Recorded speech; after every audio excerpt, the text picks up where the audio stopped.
Guys, क्या आप पानी में रहने वाले 2 जानवरों के फोटो देखकर उनके नाम बता सकते हैं? चलिए शुरू करते हैं। नंबर 1, इस जानवर को 3 सेकंड तक ध्यान से देख लो और बताओ कि इस जानवर का क्या नाम है। इस जानवर का नाम था ऑक्टोपस।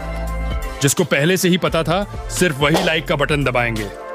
चलिए नंबर 2, अब इस जानवर को भी 3 सेकंड तक ध्यान से देख लो और बताओ कि इस जानवर का भी क्या नाम है। अगर आपको इस जानवर का नाम पहले से ही पता है तो सब्सक्राइब का बटन दबाकर कमेंट में इस जानवर का नाम लिख दो।